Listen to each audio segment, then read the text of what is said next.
Hello दोस्तों, मेरा नाम है आर के और मुंबई हॉरर नाइट में आपका स्वागत है। तो कैसे हो आप लोग? आई होप आप सब लोग ठीक हो। आज जो मैं आपको एक हॉरर स्टोरी बताने वाला हूँ ना, वो बहुत ही अजीब है और खास करके उन लड़कियों लोग को जरूर सुननी चाहिए जो रास्ते में पड़े डॉल या गुड़िया हो उसे उठाकर अपने घर ले जाते हैं। और ऐसे ही ठीक एक घटना होती है ना भोपाल में। एक नैन्सी नाम की लड़की रहती है 7 या 8 साल की, जो कि स्कूल में पढ़ती थी और काफी अच्छे फैमिली बैकग्राउंड से थे। बाकी मतलब जैसे कि उसके घर वाले काफी पैसे वाले थे। तो होता क्या है कि वो जो नैन्सी रहती है, एक दिन अपने क्लास से मतलब स्कूल से पढ़ते हुए आ रही थी, तो उसको ना एक रास्ते में पड़ा डॉल मिलता है जो गुड़िया रहती है और थोड़ा सा अजीब सी रहती है वो गुड़िया। जैसे कि उसके एक आंख नहीं होती है, बट वो दिखने में बहुत ही क्यूट और प्यारी सी लगती है। तो उसे क्या करती है, वो डॉल बहुत ज्यादा पसंद आ जाती है। तो वो जो नैन्सी रहती है उस डॉल को अपने पास रख लेती है और बैग में रख देती है और उसको अपने साथ में ले जाती है। अब ले जाकर घर पे वो उसे रख देती है साइड में। अब अपना काम इम करके वो घर में जो भी छोटे मोटे काम होते निपटा कर वो जब अपने बेडरूम में जाती है तो उसे याद आता है कि उसने एक रास्ते में डॉल पाई थी। अब वो डॉल को वो निकालती है। अब वो डॉल इतनी ज्यादा उसको पसंद आ जाती है ना कि नैन्सी सच में उसके ऊपर फिदा हो जाती है। जैसे कि ना उसके लिए बहुत कुछ ऐसा खजाना मिल गया उसे, और उसे बहुत अच्छे से क्लीन करने लगती है, साफ करने लगती है, उसका देख रेख करने लगती है, साथ में लेके सोती है, साथ में उठती बैठती, खाते टाइम उसको 24 घंटा अपने साथ में रखती थी। और हद तो ये हो जाता है कि वो उस डॉल को अपने बैग में 24 घंटा रखती थी। स्कूल में जाने के टाइम भी वो अपने डॉल को साथ में ले जाती थी। अब यहां तक तो सब ठीक लग रहा था। अब बात आती है कि एक दिन क्या होता है कि उसकी जो माँ रहती है नैन्सी की, वो रात के समय में ऐसी उसकी आंख खुल जाती है और उसे प्यास लग जाती है उसकी मम्मी को। तो वो जब जाती है किचन के अंदर पानी लेने के लिए, तो उसने नोटिस किया जो नैन्सी का जो कमरा है, नैन्सी मैं बता दूं आपको अच्छे फैमिली से थी तो उसका बेडरूम भी अलग था। नैन्सी अपने कमरे में अलग सोती थी, उसके माँ बाप अलग सोते थे। तो जो नैन्सी थी उसके कमरे के पास से जब उसकी माँ जाती है तो देखती है कि नैन्सी के कमरे से आवाज आ रही है, जैसे मानो नैन्सी किसी लड़की के साथ में बात कर रही है और काफी ज्यादा हंसने की खिलखिलाने की आवाज आ रही है। अब जो नैन्सी की माँ होती है वो काफी ज्यादा ना शॉक्ड हो जाती है कि मेरी बेटी के कमरे में तो कोई रहता नहीं है, जबकि वो अकेले सोती है और इसकी हम लोग अपने कमरे में सोए, तो आखिर में इसके कमरे में है कौन। अब वो सोच में पड़ जाती है। तो उससे पहले क्या करती है कि वो जाती है, एक जगह रहती है जो नैन्सी के कमरे से, वहां पर एक विंडो रहता है जो वहां से अंदर की तरफ आप देख सकते हो। अब ठीक उसकी माँ भी उसी विंडो के पास जाती है और विंडो के पास जाते ही उसकी आंख फटी की फटी रह जाती है। वो देखती है कि जो नैन्सी है वो अपने बेड पर बैठी हुई है और उसके सामने एक डॉल है, एक आंख वाली डॉल रहती है जिसकी एक आंख फुटी हुई रहती है। अब वो डॉल से बात कर रही है और सबसे ज्यादा शॉक तब लगता है कि वो जो डॉल रहती है वो भी मूवमेंट कर रही होती है, वो भी हिल रही होती है, उससे बात कर रही होती है। सारी चीजों को देखकर नैन्सी की जो माँ रहती है काफी ज्यादा डर जाती है। अब वो फटाफट भागने लगती है। जब तक जाती है वो अपनी बेटी के कमरे के पास में, जैसे ही उसने दरवाजा खोला तो देखती है कि उसकी बेटी सोई हुई है और उसके बगल में वो डॉल भी नहीं है। अब जो नैन्सी की माँ रहती है शॉक में पड़ जाती है कि आखिर में मैंने जो चीज देखा अभी मैंने थोड़ी देर पहला, वो सच में मेरा इमेजिनेशन था या मैंने सच में उस चीज को देखा था। अब वो सोच में पड़ जाती है। तब तक वो कमरा बंद करके उसकी माँ जो रहती है नैन्सी की, वो बेडरूम में चले जाती है अपने। अब सारी रात वो सारी चीजों को सोचने लगती है कि आखिर में ये जो मैंने देखा वो सच में रियलिटी में था भी कि नहीं था। तो अब वो उस देर के लिए तो सो जाती है। फिर कुछ दिन के बाद में सेम एक्सीडेंट ऐसा ही होता है कि जो नैन्सी की माँ रहती है वापस से आधी रात को उठकर जब वो पानी लेने के लिए जाती है तो नैन्सी के कमरे से ठीक सेम टू सेम उस लड़की की आवाज आ रही होती है। अब वो वापस क्या करती है, उसी विंडो के पास जाती है देखने के लिए कि आखिर में इसके कमरे में है कौन।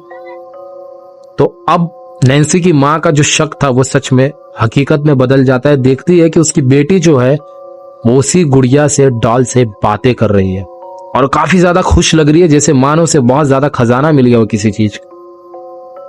अब सच में जो नैन्सी की माँ रहती है उसके पैरों तले जमीन खिसक जाती है। अब वो सोच में पड़ जाती है कि ये मेरी बेटी कहाँ फंस गई है और आखिर में ये डॉल आई कहां से, जबकि ऐसी कोई डॉल तो हमारे घर में कहीं है भी नहीं। तो ये डॉल इसे दिया किसने। अब वो सारी चीजों को समझकर वो जाती है नैन्सी के पापा के पास में और ये सारी घटना बताती है उनको। तो उसके पापा भी क्या कहते हैं कि एक काम करो, तुम अगले दिन जब वो जाती है स्कूल में तो उस डॉल को ले आओ अपने पास में। अब ये सारी चीजों को सोच समझ के वो क्या करती है, नैन्सी की माँ रहती है। अगले दिन जब वो जाती है, नैन्सी जब स्कूल जाती है तो वो नैन्सी के कमरे में जाती है, उस डॉल को ढूंढने लगती है और काफी ज्यादा पूरा घर छान मारती है, वो डॉल उसे कहीं पर मिलता नहीं है। अब वो सोच में पड़ जाती है आखिर में वो डॉल गई कहां पर। अब शाम होने के बाद जैसे ही नैन्सी स्कूल से आती है तो नैन्सी जब अपने वॉशरूम में जाती है तो उसकी माँ ने उसका बैग चेक किया तो देखा कि वो डॉल उसके बैग के अंदर है और काफी ज्यादा डरावनी दिख रही थी, वो बहुत ही अजीब सी। अब उस डॉल को लेकर चुपचाप जो नैन्सी की माँ रहती है वो अपने कमरे में चले जाती है और उसके मम्मी पापा मिलकर उस डॉल को काफी ज्यादा दूर ले जाकर जंगल के पास में फेंक आते हैं।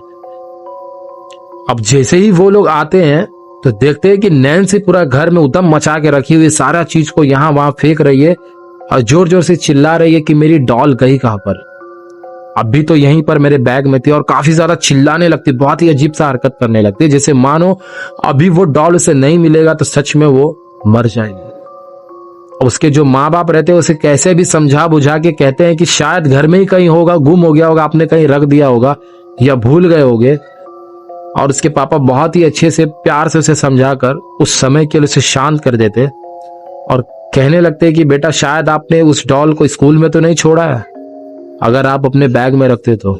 अब यही सोचकर जो नैन्सी रहती शांत हो जाती है, वो सोचने लगती है कि मैंने तो अभी ऐसा कभी उसको स्कूल में छोड़ा नहीं उस डॉल को, बट वो सोचने लगती कि शायद मैंने सच में उस डॉल को स्कूल में छोड़ दिया होगा। तो वो बेचैन हो जाती है कि अगले दिन जाकर मुझे उस डॉल को ढूंढना है। और जैसे ही उसे समझा बुझा कर उसे बेडरूम में छोड़ दिया जाता है तो उसके माँ बाप अपने कमरे में चले जाते हैं। तब इन लोग सोचते हैं कि शायद ये प्रॉब्लम यहीं पर खत्म हो गई है, बट ये प्रॉब्लम यहाँ पर खत्म नहीं हुई थी, प्रॉब्लम अब यहाँ पर शुरू हुई थी। अब ठीक ऐसा ही होता, उसी रात को नैन्सी की माँ का वापस से आंख खुलता है और वो वापस से उसी रास्ते पर जाती है नैन्सी के बेडरूम के पास से। तो वो देखती है तो सेम आवाज उसी बच्चे की खिलखिलाने की और बात करने की आ रही है। अब वो बहुत ज्यादा डर जाती है। नैन्सी की माँ वापस से उसी विंडो के पास जाती है तो देखती है कि मेरी बेटी वापस से उसी डॉल के पास में बैठकर बात कर रही है। और सबसे ज्यादा शौक तब लगता है कि इस डॉल को हम लोगों ने कहीं दूर जंगल में फेंक कर आया था, तो ये डॉल वापस से आई कहां पर, कैसे आ सकती है, चल के अपने आप कैसे पहुंच सकती है यहाँ पर, जबकि नैन्सी को पता भी नहीं कि हम लोगों ने इस डॉल को कहां पर फेंका था। अब वो सच में समझ जाती है कि जरूर कुछ न कुछ इसके पीछे काला जादू या तो कुछ और कुछ इसके पीछे है, वजह है। तो वो जाती है नैन्सी के पापा के पास में और सारी घटना बताती है। तो नैन्सी के पापा ने बहुत समझदार दिमाग से उनके एक पहचान वाले जो बाबा थे उनके पास जाकर वो सारी घटना को बताते हैं। अब सबसे ज्यादा शॉकिंग पार्ट अब निकल के आने वाला था कि वो जो तांत्रिक जो बाबा रहता है वो जब देखता है, उसने जो खुलासा किया वो बहुत ही डरावना था। अब उस बाबा ने बताया कि वो डॉल है जो वो आपके घर में ऐसे ही नहीं आई है, उसके पीछे एक वजह है। उसको उस डॉल को आपकी बेटी ने उठाकर नहीं लाया, वो डॉल खुद अपनी मर्जी से यहां पर आई है। और मैं आपको बता दूं वो डॉल किस रीजन से आई है, सुनोगे तो शायद आप बहुत ज्यादा डर जाओगे, बट आपको सुनना पड़ेगा। वो डॉल आपकी बेटी को लेने आई है। उस डॉल के अंदर एक प्रेत आत्मा है, ठीक ऐसा ही एक लड़की की आत्मा है छोटी सी। अब उसके पापा सोच में पड़ जाते कि ऐसी घटना हमारे साथ में ही क्यों हो रही है। तो उस बाबा ने बताया कि जहां तक मैं देख पा रहा हूं कि इसके पहले भी आपकी एक कोई बेटी थी जो कि विकलांग थी, और शायद उसके थोड़े दिन के बाद में जब वो थोड़ी बड़ी हुई थी तो आप लोगों ने उसे बोझ समझकर कि उसके आगे के फ्यूचर क्या होगा, उसकी एक आंख नहीं थी बचपन से, तो आप लोगों ने उसे मार दिया था और ले जाकर जिस पेड़ के पास दफनाया था, गाड़ा था ना, उसी समय पे ये डॉल वहीं पर थी और उसकी आत्मा उस डॉल के अंदर प्रवेश कर गई। अब ये जो लड़की है जो आपकी, उसको ये लेने आई है और ये किसी भी हाल में उसे अपने साथ ले जाएगी, अपना बदला पूरा करेगी। ये आपको संतान का सुख कभी नहीं देगी। अब नैन्सी के माँ बाप जो रहते हैं ये सारी घटना को सुनकर काफी ज्यादा शॉक्ड हो जाते हैं कि आखिर में ये क्या हो गया। अब वो बाबा से जो रहते हैं इन लोग विनती करने लगते हैं कि बाबा कैसे भी कर हमारी बेटी को बचा लो, वो हमारी आखिरी उम्मीद है। अब बाबा ने कहा कि चलो हम लोगों को उसके पास जाना होगा और उस डॉल को हमें वहां से जुदा करना होगा उससे, और उस डॉल को उससे दूर करके उसे मुक्ति दिलानी होगी। अब जैसे ही ये लोग सब लोग घर जाते हैं, तो जैसे ही नैन्सी का कमरा खोलते हैं तो देखते हैं कि नैन्सी अपने कमरे में नहीं है। और अब ये काफी ज्यादा परेशान हो जाते हैं कि आखिर में नैन्सी गई कहां पर। तो ये लोग पूरा घर छान मारते हैं, बट नैन्सी कहीं पर भी दिखती नहीं है। अब कहीं ना कहीं उसके जो पापा रहते हैं नैन्सी के, वो सोच में पड़ जाते हैं कि शायद से जो नैन्सी है, हम लोगों को लगता है वहीं पर जाना चाहिए जहां पर हमने अपनी बेटी को गाड़ा था आज से कुछ साल पहले। और ये लोग भागकर वहीं पर जाते हैं और उसी पेड़ के पास में पहुंचते जहां पर इसकी पहली बेटी को गाड़ा गया था। और देखते कि नैन्सी वहीं पेड़ के पास में बैठी हुई है और वो डॉल भी उसी के पास में बैठी हुई है, और नैन्सी पूरा उस डॉल के वश में है। जैसे तैसे उस बाबा ने उस डॉल को नैन्सी से अलग किया और बहुत ही मुश्किल से उस डॉल को मुक्ति दिलाने की कोशिश की, बट मुक्ति दिला नहीं पा रहे थे। वो कहने लगते कि मैं कुछ समय तक इस डॉल को मैं अपने वश में कर सकता हूं, बट ये मानेगी नहीं, ये अपना काम पूरा करके ही जाएगी। अब बाबा ने अपनी शक्तियों से काफी ज्यादा प्रयत्न करके उस डॉल को अपने कब्जे में कैद में कर लिया और उस नैन्सी को उसे मुक्त किया। बट सच मानो तो वो जो उसके ऊपर आत्मा थी, वो उसे छोड़कर जाना नहीं चाहती थी, वो लेकर जाना चाहती थी अपने साथ में। बट जो नैन्सी के माँ बाप थे, उस बाबा ने बताया कि अगर आप लोग यहाँ पर रहे और अगर दोबारा ये डॉल आपकी बेटी के पास आई तो आपकी बेटी की जान को खतरा हो सकता है। तो इससे पहले कुछ हो कि आप लोग इस जगह को, इस घर को छोड़कर कहीं दूर चले जाओ। और ठीक है, ऐसा ही होता है। बाबा के कहने पर जो नैन्सी के माँ बाप रहते, उन लोगों ने तत्काल में ही अपना घर, वो जगह, सब कुछ छोड़कर काफी ज्यादा दूर चले जाते। तो कैसा लगा दोस्तों स्टोरी?